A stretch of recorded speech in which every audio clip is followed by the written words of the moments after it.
Welcome back to what is the Driving Talk podcast, powered by Icon and very kindly sponsored by Race Tapes. Yep. And this week, it's been quite a quiet week. Yeah, not a lot's gone on, is it? What have we just nothingness? Not really. I put a reel up on the internet and it went boom. Hence some of the lovely comments on the board behind us. Now, you know us, we like to see both sides of the story in the Driving Talk podcast. And I will warn you as well, this show does contain opinion. An opinions board. Well, an opinions frame. We frame it now. We do. As per request. Some people on the internet didn't think we framed... I put a reel up saying that I don't think Formula One is the pinnacle of motorsport anymore. And I stick by that. And I'm going to explain it slightly later on.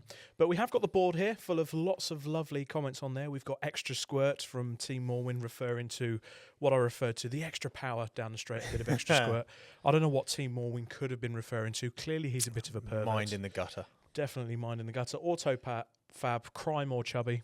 Look, I know I'm a big lad. I could still get into a race car. You race? Apparently. Oh, okay. We did get told by a few people that we need to go and try it. We should. I mean, as we may adorn that's the helmet and some stuff to dust collector. Yeah. Done some stuff and some things. We got some but we're not being arrogant with it. We're just explaining the fact that we do this podcast because A, we love the sport, B, we participate in it, you work in it, I work in it.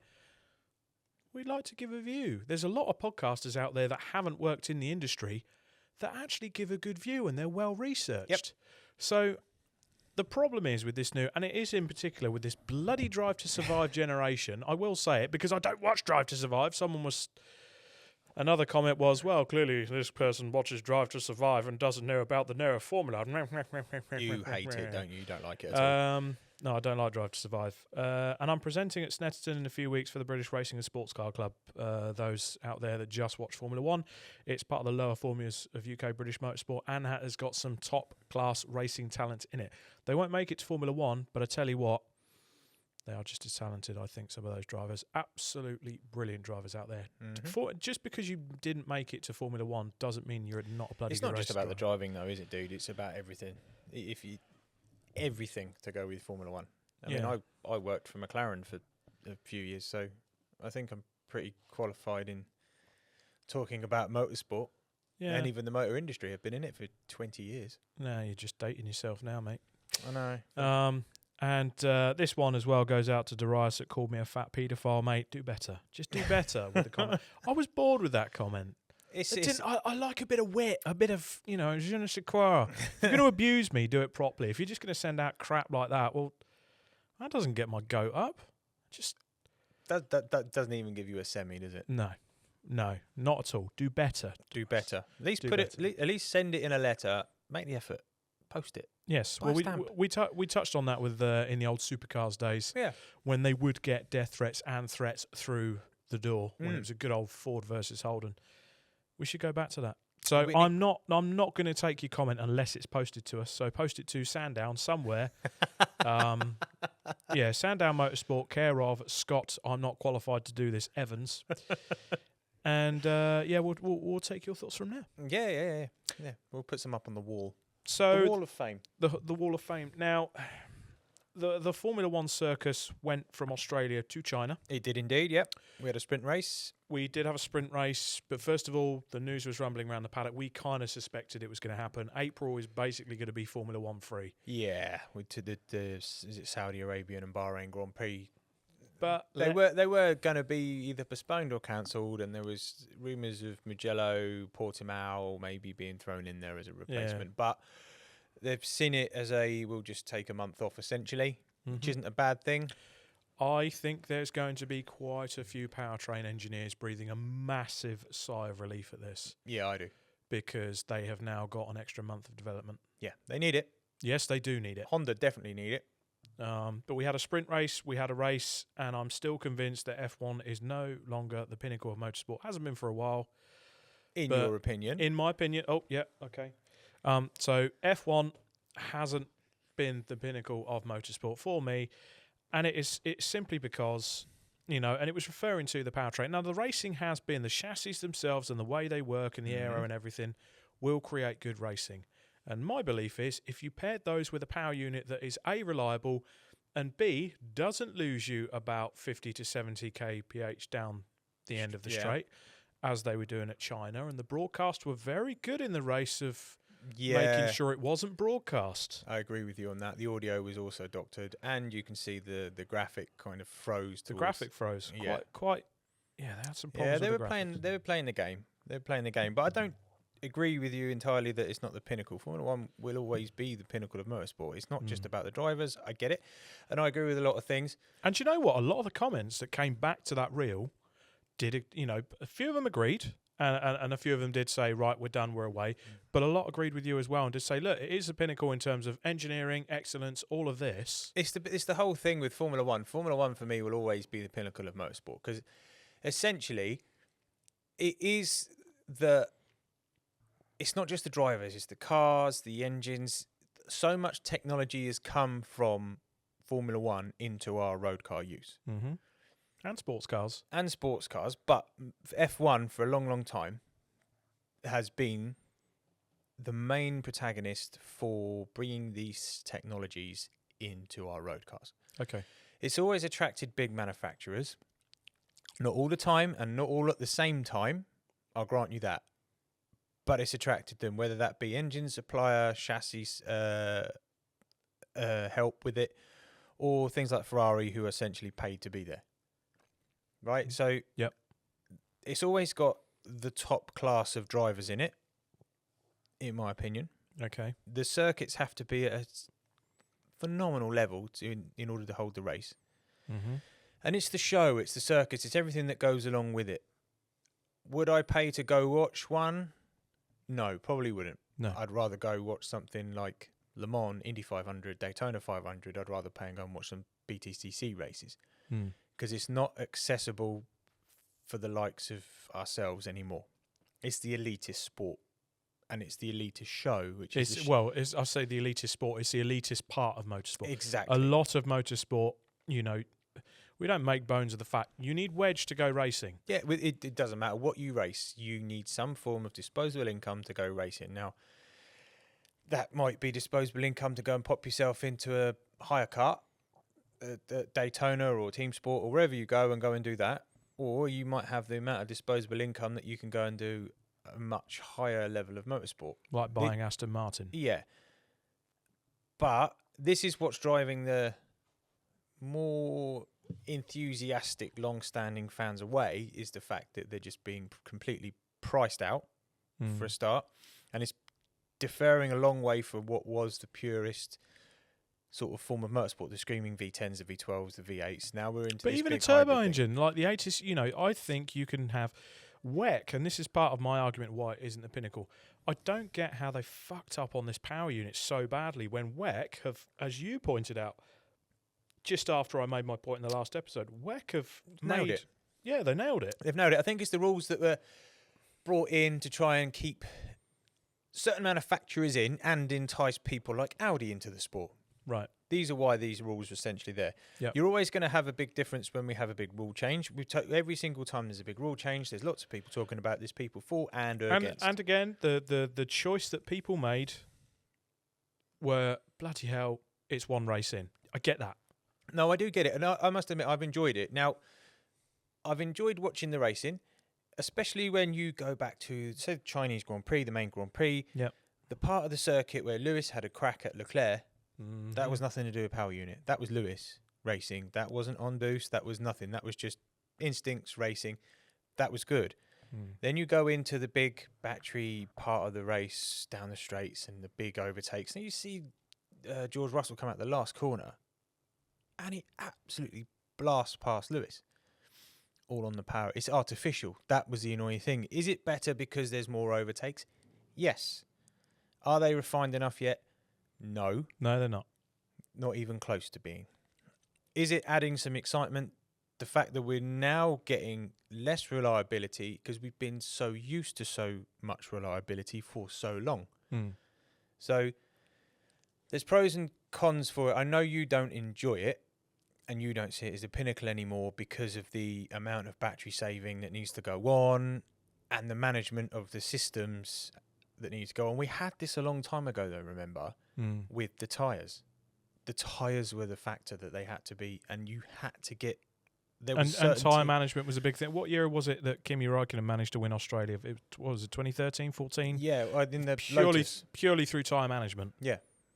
So, and I'm not begroaning. I mean, effectively, they've got to power unit manage, but I think it's an extreme power unit management. Yeah. Especially when they're running out of boost. There's a big safety condition off at the start. I get cars can stall on the grid any day. When you are effectively quadrupling, tripling the risk factor of a car stalling, we saw it in the first round with the... Yeah, they need to massively... That's just a stupid thing. You just need to full combustion power or go full electric for the first 80 kilometres. Yeah. Well, first up to 80 kph. Yeah. Full electric. Yeah. And fans, one or the other. Fans will be fickle as well, because Max Verstappen has understandably got a lot of flack because he's very outspoken against it. But he's not enjoying driving the cars. I'm not a biggest Verstappen fan, but I do get what he's coming from. Now, he's at the point, 4-time world champion. He could quite easily bugger off and go and race his GT3s and do whatever the hell he wants. Anyone, in any team, anywhere in the world would take that guy. I think he's going to do that. I wouldn't be surprised. Red Bull haven't got it right. Whether that be with the power unit and the chassis. I mean, look at Hadjar. I mean, that was that a rookie mistake? Cold tyres on the power, or did we see a torque spike like we did with Piastri? No, he just ballsed up. With Piastri, though, because they're brown-nosing arseholes at the moment, in my opinion, towards Piastri to keep him happy. Oh, it was a torque spike, and everyone bought it. Isaac Hadjar, it's just cold tyres, rookie error. Anthony Davidson, come on, dude. You know better than that. Stop. Just call it what it is. It's a fuck up. Yeah, don't brown nose the bloody other teams or trying to keep other people happy. That's the thing that's annoying for me. There's too much brown nosing going on in Formula One at the minute. It's becoming a little bit sort of corporate, too much to the extreme, and it's taken away from the racing. I'm enjoying watching the racing. Would be nice to see some of what's going on a bit further down the grid a bit more often, because the whole of the Chinese race was basically Mercedes and Ferrari. There was, obviously, and there was a few flashes. Oh, we saw Ocon and Colapinto crash. Yeah, and I mean, so obviously Verstappen had his Rose wet belt failure. Yep. There's woes for Red Bull at the moment. Quietly sneaking in there, because obviously everyone's been watching Mercedes and Ferrari have their battles, and they were fantastic battles, by the way. And it's great to see Lewis racing. Yeah, massively. Haas have snuck in there, and I think they're fourth in the points. Haas, you say? Ollie Behrman is spanking Ocon's backside, as expected. Yeah. Which is, I agree with you on that. I think Ocon's out at the beginning of the year. That was his fault, essentially, with the Colapinto crash. But going back to that, Haas are fourth in the points. It's brilliant, isn't it? They're doing a cracking job. Just getting the job done. Being efficient is Gunther's great. fuming. No, but it also Gunther's fine. He's doing other stuff. Gunther's fine, but it also adds to my theory. I think Haas will become fully Toyota. Oh, I agree with you completely on that one, mate. Don't worry about that. That's something we do share an opinion on. The one thing I've ballsed up on, what's quite surprised me, and I think it's the Gasly effect. Actually, he's doing a fantastic job at Alpine. Yeah. But he's always, since he's gone into Alpine, he's always overperformed that car. Oh, he's been fantastic. Because he's been helmet Marco'd, he probably can't hear Flavio. Maybe. It's just, that surprised me a little bit. I thought they'd be far worse off than they were. Williams, again, like we thought they'd struggle massively. Hydraulic problem for Albon, didn't even sort of make the race. Carlos complaining about the car. They're just, I suppose you could say they're only a little bit better than Aston Martin at the moment. Because Aston Martin it's horrendous. How can you have a driver letting go of the steering wheel and then retiring because he can't feel his hands? It's not acceptable. That's the problem. The pinnacle of motorsport, you shouldn't be having that. No, you shouldn't. And you shouldn't have both McLarens not making the start. But again, we grew up with a V8, V10 era where, there were some Grand Prix where barely 6 cars finished. Yeah, exactly. We've been very spoiled with the amount of cars that have finished and had the reliability. So it comes down to the drivers, the strategy, the pit stops. We remember the refueling and things like that. We can't have that now. It's just not possible in Formula One, really. It's not safe. So I get it. So that you have to bring some form of strategy, some form of There's got to be failure points in there, I suppose, in order to bring excitement. Yep. It just feels slightly artificial at the moment. That's my only thing. I've sat and enjoyed the races. I'm really happy Kimi Antonelli got his first win. I thought he had a fantastic weekend. He learned from his sprint race start fuck up. Yep. Ferrari's starts are fucking phenomenal. But that's to do with the turbo spooling and able to get. I know, it's brilliant. They've nailed it. They've nailed it. They're brilliant. And everyone.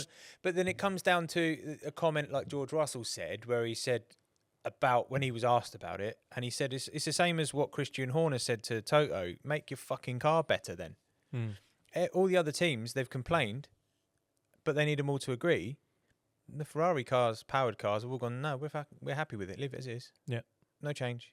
So George Russell's now got the ump about that, which is understandable. But you know what? Make your fucking car better then. Yeah, true. But then Mercedes have obviously got it weighing over their back that their power unit is due to have some changes. Yeah, August time. Yeah.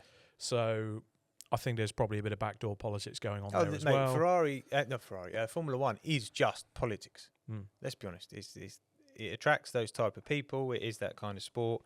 It's part of the soap opera of Formula One. Part of the charm. Yeah. So I do disagree with you on that. I think it's still the pinnacle. There's other forms of motorsport I really do enjoy. Yep. I know you've fallen out of love with Formula One. What would make you fall back in love with Formula One, though? What would make me fall back in? And don't give me this bring back V10 stuff. I think we need to bring back a Finnish driver called Mika. Look, we're from the same generation, and I always look at sport with rose-tinted glasses. Mm-hmm. And I shouldn't do. That's my fault. That's on me. We all do it.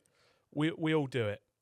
I think if they sort the power units out and they were flame-spitting, you could keep the hybrid stuff, but if there's flames flying out the back and those cars are giving it absolutely everything for the whole race, and you're getting the same overtaking going on at the moment, and cars moving around and mistakes being made, crack on.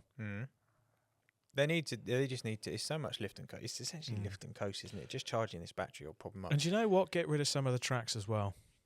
Like Miami, Las Vegas. Okay, I don't disagree with you on that. To be honest, go to proper circuits. That's what they're there for. It doesn't sell tickets. It's the Liberty Media effect, mate. They're trying to crack America. I know. And again, I'm a purist, so I'm always going to think that. Whereas, don't forget though, they raced there in the 80s at Las Vegas and things in the car park. They did. Palace, but they did, yeah. And it was massively dangerous, and stupidly hot tyres were melting on the circuits. And years ago they raced at Watkins Glen. You can never go back to a circuit like a Watkins Glen because of what needs to be made. I get that. Yeah. But I still think there are circuits around the world that could benefit from Formula One going to it. Like? Go back to the Nürburgring. I always enjoyed watching the Nürburgring. I enjoyed watching Hockenheim. Any circuit in Germany is brilliant. That's two circuits. Imola. Yeah, they have been back to Imola. They have been back to Imola. But you keep Barcelona. Yeah, I don't. Kailami in South Africa is a superb facility. Yeah, they have been banging on about going back to South Africa. And you have a calendar that is tailored. If you're really, there's this whole greenwashing effect, which you're obviously doing with the power units. But the big elephant in the room, or from some of the comments on Instagram, the big me in the room, is pure and simply going to be, you've got this greenage, and I'm not saying it's liberal. I'm not saying anything like that because that drove my nuts off anyway. It's just an opinion. I think if you're gonna sort of try and look green through having sort of the 50-50 hybrid to combustion engine bit, okay, how are you going green in the logistics side of things? How are you offsetting your carbon emissions, flying the shit around the world? That comes down to DHL, doesn't it? That's the global partner of Formula One. So that's down to them, and let's be honest. But to be fair, they lost a parcel with some car parts in it, so I wasn't too happy with them. It comes down to the F1 circus to make it more green. It's not just about the rules, is it? No. But that's the big thing that everyone can see. That's the easy one to attack. Yeah. Like as we said before, easiest thing to do, bin the electric off and go to sustainable fuels. Well, they got sustainable fuels anyway, but yeah, just keep it turbo, sustainable fuels. let's have some flames coming out the back of them, on downshift. Yeah, we want a little bit of that. Not the over. I quite like the fact that the DRS is gone and you can have this automatic sort of overtake extra, is it a megajoule of power, half a megajoule of power. I don't mind that. Okay. I actually don't mind that. It's just the whole, in order to charge that battery to then use it, that's the frustrating thing for me. I think if we had it off the start, so that, not just less reliant on and the it. broadcast as well. The fact that Formula One are working so hard to hide it, that says a lot to me. Yeah. It says that tells you the problem is actually bigger than we think. Yeah. So slightly embarrassed by it, but they won't. They need to show face. So 100%. I mean, we all fuck it up, and again, it's it's only been 2 races. The technology will get better. The technology will be improved, but I still stand by my opinion. That F1 for me, you disagree with me, and that's fine, Scott. F1 for me is not the pinnacle. I would go WEC over F1 any day. Okay, that's because it's longer races with just as high performance, with many drivers, and you've still got the manufacturer interest there. Yeah. That's it for me. Fair enough.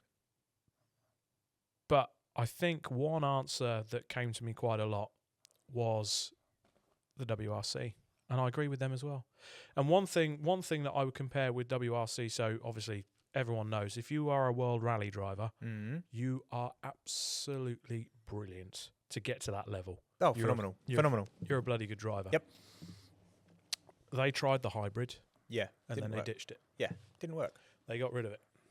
So will Formula One follow suit? Eventually, I think they will. I think they have to. I would imagine there's a contract somewhere that says they have to do it for so long. Similar to what Alan Gow signed with the touring cars. It had to be there for so long. I think that's where we're heading. As soon as sustainable fuels are there and you can get a higher octane, I think that's all the engine manufacturers do actually want. And all the manufacturers want. All the drivers definitely want it. Getting back to the noise, the smells, the whole thing that we don't like about Formula E. Formula One should be the complete opposite. Yeah. It should be sticking its middle finger up to Formula E. Not almost being a sort of freaking hybrid of IndyCar and Formula E, which is essentially sort of what Formula One is at the minute. And it's a shame. Pandering to it almost. Yeah, a little bit. Like, I know everyone went to sort of electric cars and that was the way the world was going when these rules were written. The world's moved on quickly from that. The fact the cars are smaller and more nimble is brilliant. I would say so, yeah. That's added to the racing. It's a move that's in the right direction. The tyres Pirelli are doing a good job. So just a few little tweaks. And I think Formula One will be back, to be honest. You think so? Where everyone look good. You say it's not the pinnacle. We're sat here talking about it. A lot of people are talking about it. Yeah, 100%. So if you'd have slated WEC or WRC the way you did about Formula One, would you have got the traction from that in the same way that Formula One did? No. Exactly. So that it's still got its pull. It's still the biggest motorsport on the planet. Fair enough. We'll leave it there for the moment. Okay. So moving on from China, they've got a month. Does George Russell carry on, or has he got quite the adversary in Kimi Antonelli? I think he's got the sort of maturity to continue a serious championship fight. Kimi was superb this weekend, but do I think he can keep it up for the whole season? I don't think he can. And that's nothing horrible to say about him at all. I just think when you're that young and you've got to try and... Is he as headstrong as what Max was at that age? And essentially that's what Max became in order to become world champion, that ruthless streak. I don't think he so. did, but I think Kimi has got something else that's different from what Max had, and that's Toto. Okay. Whereas Max Verstappen had a helmet and a Horner, which, they're very different characters to a Toto Wolff. I think Kimi having Toto Wolff backing him that's different gravy. I think that will give him the confidence to go, do you know what, I'm just going to go out and give it everything every time. I still don't think he'll fight for a championship. I think it'll be between Russell, Hamilton and Leclerc looking at it now, because I don't think McLaren you cannot have a DNS and a DNF for Piastri Well, my And prediction's gone right out the fucking window. I think a lot of people's has. It's just you can't have that and then mount a serious challenge. If Mercedes can keep their reliability up as such, they did a fantastic job to get George out in quali. I still think it's George's to lose. Oh, in all honesty, unless Ferrari can just make a few tweaks. But then you've got another issue with Leclerc and Lewis. It's brewing, isn't it? It's bubbling under the surface, big time. Those two touched. Leclerc drove Lewis right to the edge of the track at turn 2, turn 3, or whatever you want to call it. It's going to get punchy with them two. I can see it because they both want to be number one. They both want to fight for that world championship. That's going to get real spicy. But at that point, do Ferrari intervene? Well, they can't. I think they'd try, but I don't see how you're going to do it. I don't know what's in Lewis's contract, and I'm not sure what's in Charles's contract. But I think Charles is the one that's not as headstrong as Lewis, and a happy Lewis is a dangerous Lewis. And he'll play mind games, and you don't want to go down that route because you won't win. No, you don't. But we've also seen it before when Lewis has raced hard against his teammate, circa Barcelona 2016, 2015. Yeah, that's true. I think he's learned from that, though. To be honest, I don't think he'll do that again. No, he won't. Or Leclerc. Yeah, I think Leclerc would. There we go. But that's what I mean. Would Lewis put himself in the position? Lewis's biggest problem at Ferrari is Ferrari. Strategy. Yeah. Still, they're their own worst enemy. Lewis could engineer that car from the seat while driving it and make a better race-car than they do. And it's a shame. Let's see what happens in Japan. Well, I reckon we'll get another double retirement for Aston Martin. And a double DNS for McLaren. I don't think we'll see that again, no. Speaking of Japan, Taka. Yeah.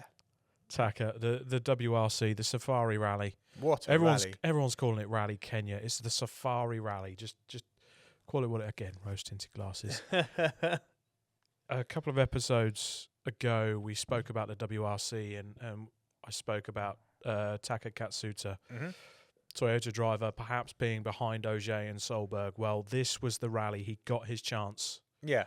Solberg leading as you expected. Literally first stage, 30-second lead, wasn't it? Yeah. Massive. Yeah, huge lead and being hotly pursued by his teammate, former champion as well, reigning champion, Seb Ogier. Yeah.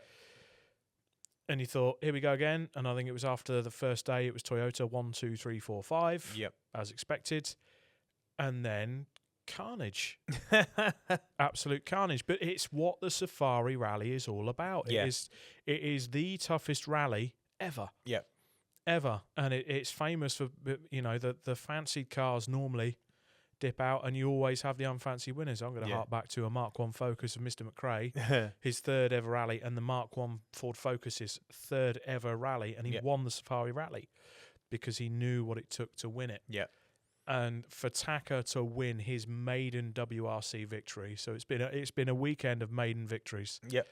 And for him to win his maiden WRC after so many podiums, quite a few years of trying, it's one of those heartwarming moments. And an Irish co-driver as well. But again though, Toyota are just smashing it. They've got the absolute best product and the best driver lineup. I mean, the fact that Formo got second for Hyundai is probably papering over some of the cracks at Hyundai. I agree with you on that one. And Ford are nowhere. Josh McCurlin retired. John Armstrong, it's his first Safari Rally. It's his third rally ever, World Rally event. I haven't looked at the WRC points, actually. I don't know where he is in the points, but he is Ford's leading driver. Yeah. Josh McCurlin, I don't think he's finished a rally this year. M Sport have got a serious job to do to try and regain some reputation. It's just taking an absolute smashing at the moment. It is, but I think they're getting, something tells me they're either getting ready for a big change. Okay. Or Ford. It's difficult with Ford because globally Ford have actually got problems. Yep. The manufacturer themselves, they're hemorrhaging money at the moment, but they are still. they're still spending money on their motorsport program, as we always allude to. Yeah. But rallying after being at the forefront of their programs for quite a few years alongside M Sport. It's taking a back seat. Yeah. When you go to Formula One, when you've got the GT3, the GT4 Mustang, you're racing the Mustang everywhere. Yep. All of a sudden, World Rally doesn't seem as... Yeah, no, it's not. I don't think rallying is up on the top of Ford's priorities at the minute. I think, like... But it is part of their heritage, and that's what worries me. It is. I mean, the RS in Ford stands for Rally Sport. Yeah. But if it's not transitioning over into sales of vehicles, why would you keep spending on it? Just keep the heritage. This is why they're going GT racing, because this is where you can make some money on that. I think they're really trying to push the Mustang. Not well enough. Not well enough. Yeah, the GT3 results certainly. I mean, obviously, we had the real with Chris Mees and the Kangaroo. Don't forget, dude. They've got the Mustang in GT3, GT4, Aussie V8s, and NASCAR. They are pushing that. And the Mustang Cup. So they're pushing the Mustang along. They're back on road racing. So whoever's in charge of Ford Motorsport at the minute clearly likes road racing. Mark Rushbrook, yeah. So I think rallying is going to take a back seat. If not, they'll just stop. I think for a few years, and there's got to be a change. So you think next year Ford won't be in the WRC with the new regulations? Yeah. Really? I don't think Ford as a manufacturer will be there. Maybe but M Sport could be as a privateer. M Sport could be, but in what? They'd have to do it all themselves. No, the rumour was because they saved a load of Fiestas off of so when the Fiesta production line was ending, M Sport bought like 30, 40 chassis, probably more. I think it was 100 nearly. Right. Could it be that they're going to, albeit the Fiesta is not being sold anymore, they could still homologate it for... Yeah, possibly. Although that would be under the high-end FIA rules, you have to the homologation rules, you have to sell a certain amount. Could they then, though? Is it 500 you have to sell? I think it's a few more than that now. 5,000. Is it? So if they haven't got the chassis, unless they do a Lancia, just park two lots one side of town. Yeah, we're going for lunch. Yeah. just do that over a few days. Yeah, but it's not. It's not. I just don't think Ford are committed to rallying. Scary, isn't it? For me, it is. Yeah, I think again, the purist. Yeah, it's the big rule change.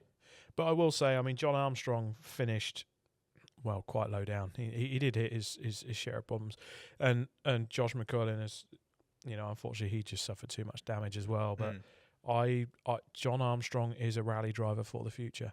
Definitely. He has earned his seat and he's doing really, really well. He's 3 rallies in and he's turning heads. Need that? Yeah. Wouldn't surprise me if you saw John Armstrong at Toyota next year. I think it'd be a good shout. I must admit, I still think the Solberg effect is helping WRC. Yes. Big time. Yeah, the exciting, he's a young, exciting Scandinavian with a bit of ticker about him, a bit of character. Yeah. I think Ogier is part of the old guard. Again, I've got a habit of this, but I got some shit for my comments on. I ranked Colin McRae above Ogier and above Loeb, and so you should. Purely, and everyone goes, "Oh yeah, but they both won 9 titles." Yeah, but look at the opposition when they won their titles, and for a snapped cam belt on a Subaru, quite a few times when Subaru were having their engine failures, Colin should have been easily a 3-time world champion. It's not all about the stats. If my argument to this is, would you get a group of fans that own a road car in such a number on Ogier's birthday turn up in their Citroen somewhere to celebrate his birthday? No. You do for Colin. Yeah. Colin is still talked about like a mythical being. Yeah. And he always will be. Ogier is not in that league. He's a fantastic rally driver who deserved every single one of his titles. Yep. You're not going to ever take that away from him. But he is not in the league of Colin McRae. Colin McRae is up there with people like Valentino Rossi, Michael Schumacher. Those guys. The elitist of the elite. It's the legacy they leave on the sport as well. Exactly. And that's a big part of it. So even in another 30 years, we shall still be talking about Colin McRae. the same way we do now. Yeah. Even when there is no fans that have ever seen Colin McRae live still alive, they'll still be talking about Colin McRae. It's the same as Schumacher. People are still talking about Sterling Moss, Fangio now. There's hardly anyone alive that watched those guys, and they're still talking about like this God status. Those type of drivers are the same. I don't think you'll get it outside of France. I don't think you'll get it with Ogier. You'll get it with Loeb. Yeah. And to be fair, you know, a few comments were made to me, you know, he went and did World Touring Cars, he did Pikes Peak, he set the record, but there's still that little bit in my mind. Get your board out. That's your opinion. There we go. Opinion. Colin McRae, to me, I would rank him above Loeb and above Ogier. And that's your opinion. You're fully entitled to it. Other people have different ones and can stack their list differently. So definitely. But a very good Safari rally. I do miss having more manufacturers, though. Seeing the WRC2 cars coming into the top 10. And you had that back in the day with the lower classes going through. Yeah. But, it's the one thing that's sort of glaring out for me. It's very apparent. There's 3 manufacturers. The good thing with WRC, though, dude, is he's picking up in popularity. It is. When it's picking up in popularity and the cars are becoming a lot more cheaper for next year, the new regulations coming in. Yeah. We could have more manufacturers come in. It just depends on the global market, dude. If we end up the way the world is at the moment, motorsport is not top of the agenda. This is when everyone goes into safety mode. Yeah, that's very true. But I'll tell you what did get confirmed today. Go on. The WRC is returning to the UK. Yay! Rally GB is back, baby, and it's in Scotland. Holy hallelujah! And you know what? I've been very critical of David Richards and Motorsport UK and the work they've done. I've just felt like there's not enough been done. The work going on in the background. Do you know what? They've done it. Yeah, got it over the line. And congratulations to them. My hat's off to David Richards, Motorsport UK, and a few parts of the deal. It does look like there is an element of government funding going in. And do you know what? Good. We should be. The amount of talent and the amount of British jobs that motorsport creates in this country. Yep. Good. Completely agree with you on that one. It just needed to get over here. Didn't matter where it was, as long as we had it back here. So definitely. Yeah, happy with that. I'm very much happy with that. And I'm already thinking, might need to go for a trip up to Scotland next year. Can't think why. The Iron Brew's good. So's the Haggis. If you can find one. If you can find one. Right, what's going on over the pond? NASCAR. Yeah, Denny got his first race win of the season. SVG, as always, very spectacular. Yeah, he had a bit of an issue, didn't he? He got sort of sandwiched. Good save. Epic save, actually. Epic save. Very epic save, as it was pointed out to me. I do like a good sandwich. Yeah, it was a good race at Vegas. I caught the highlights this morning. It was Mother's Day yesterday, so it was busy. Yeah, it was a fight at the top. Christopher Bell's back up there. Tyler Reddick again up there in the top 5. He's got to be favourite to win the championship. He is. I think with the start he's had to this year, he did. I agree with you. It depends if it tails off towards the end of the season. You just got to keep that form running through the way the points are now. Chase Elliott was back up there, and he was the quickest car at the end of the race. He was catching Denny. So that was good to see him back up there. And fisticuffs. Yeah, with former Trackhouse teammates, which they've never really got on anyway, to be honest. But Chastain and Suarez had a little bit of a bump after the race. And then got a little bit spicy outside the car. So, so that's obviously been brewing for a while. Is that? Them two don't get on. I think that's part of the reason Suarez had to leave Trackhouse. But NASCAR being NASCAR, like, oh, we don't like the fisticuffs. We don't like it. And then they post this morning, look what we saw. And it's the in-car camera from Chastain's car. That does my head in. Yeah.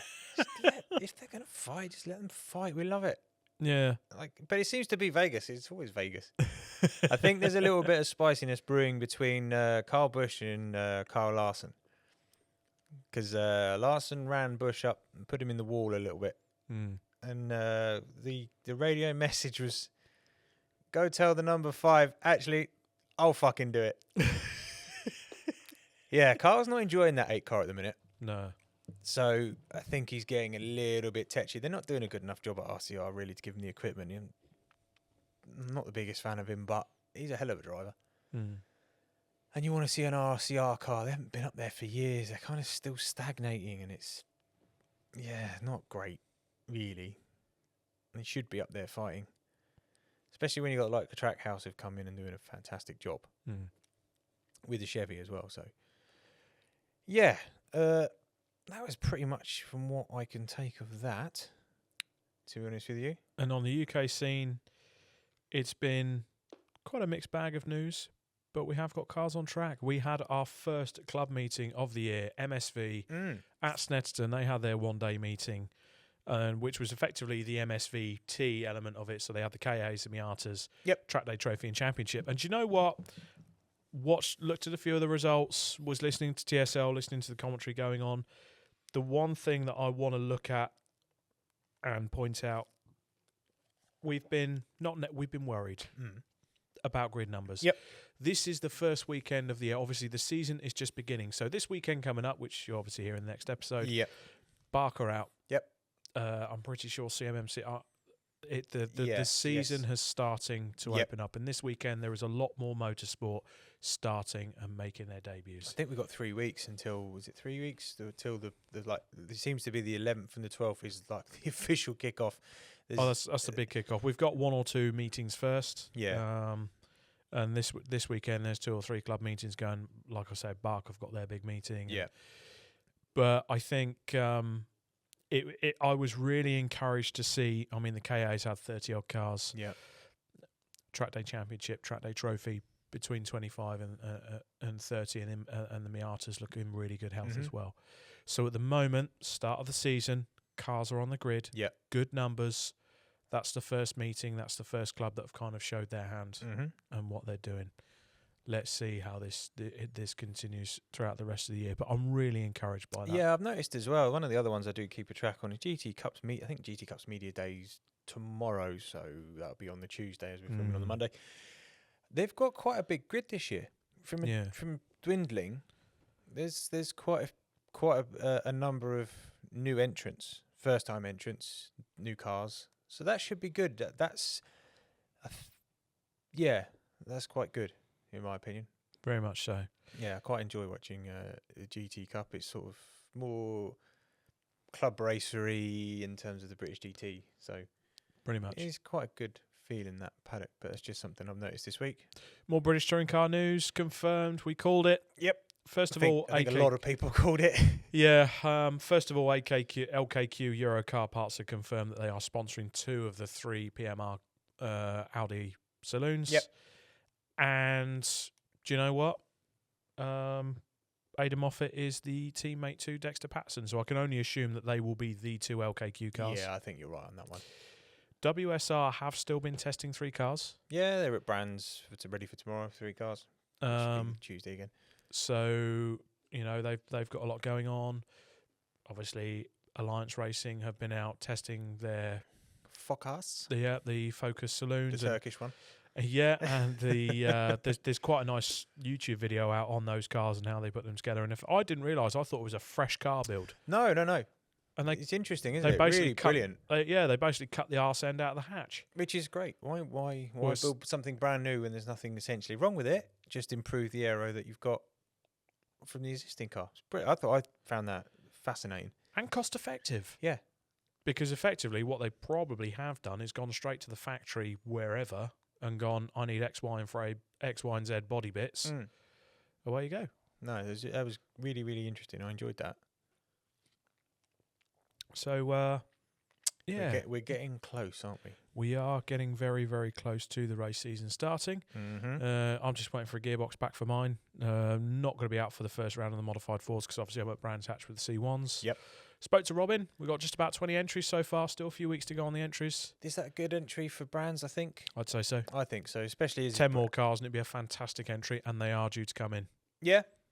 Brands has always been a slightly difficult one for numbers, isn't it? And obviously before pre-24, people are still getting their cars ready for the 24 hours. So. And I spoke to Andrew Payne as well for the DS3 Cup, which has now got championship status. They've got about 10 cars coming in, which is good. Production Cup, you're looking at about sort of 22. So the numbers are coming in for various championships. Do you think people are leaving it a little bit later to register at the minute? I think so. People are kind of waiting to get their sponsorship. You know, it's difficult to get sponsorship this year. Yep. It's been difficult to get sponsorship for a long time, but particularly this year, it's been getting quite difficult.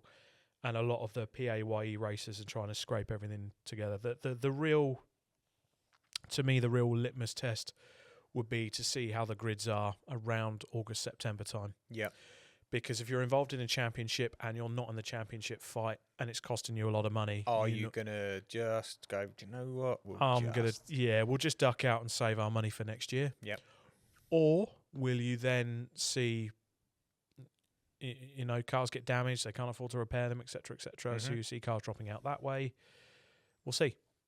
Yeah. Obviously, there's budgets to come.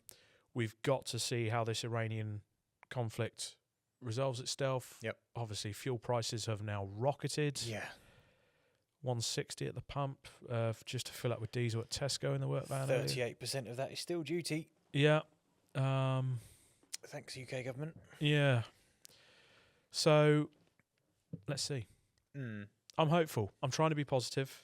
It's certainly been ahead of the week. I mean, my phone is still vibrating now with everyone commenting on that certain reel. That's just Nick Ramsey Goff. Just keep his. But you know what? Good or bad comments, you know, they're engaging with us. Yeah, I don't mind the comments. Honestly, I'm not going to take it personally because they don't know me. No. So, but that's it's the old adage, isn't it? You wouldn't take if you wouldn't ask them for advice, why would you value their opinion? Exactly. Although they could probably say it about us doing the podcast. That's true. To be fair, looking at the insights though, it's so many people. I think it was like 0.5% of people that actually engage with us. Usually, the rest of it's people that don't engage with us. So if you don't engage with us, then watch the pod. There's a lot of it.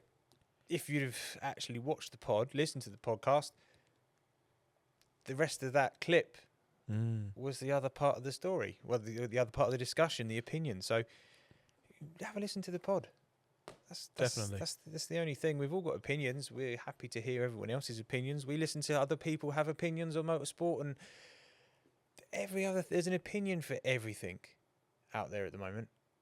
We're just doing our little bit because we chat shit on the phone about motorsport. So now we chat shit in front of some cameras in the workshop about motorsport. Yeah, basically. And invite some other people on to chat shit about motorsport. Yeah. Speaking of, we have got a lot of guests lined up ready to come on. We're just trying to sort out days because now the season's started, everyone's suddenly got busy because, well, they're going motor racing. Yeah. Basically. So we have got Mike Wilds lined up to come on. Yep. We have got Aidan Hills. He went testing and played in a Porsche. He did. On the day he was meant to come in, which is fair. I'd do the same thing, to be fair. 100%. We have got Aidan Hills lined up to come on, multiple MX5 champion in the UK. Yeah. And a bit of a legend. He's a good lad. A lot of people to come on. So there is a lot. Just if you do watch us and listen to us, get in contact. Let us know what you'd like to hear because we've got drivers, and if you'd like to hear about how cars are made in Super Touring Car, we know people from that, and you know how the organisation, anyone from BRSCC or MSV that we can get in contact with, just to see how the series are run. We want to cover everything within the motorsport. Everyone's got their side of the story and stories from within side of motorsport. I love listening to people that have worked in motorsport because there's people that are just so in tune. Yeah, but innocuous and inconspicuous that you think, yeah, you are.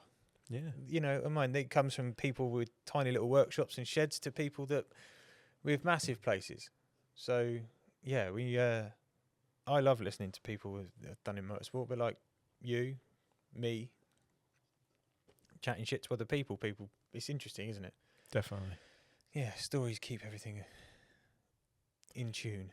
Keeps everything going. Right, that's enough chatting shit for this week. Don't forget, like and subscribe. Driving Talk Podcast.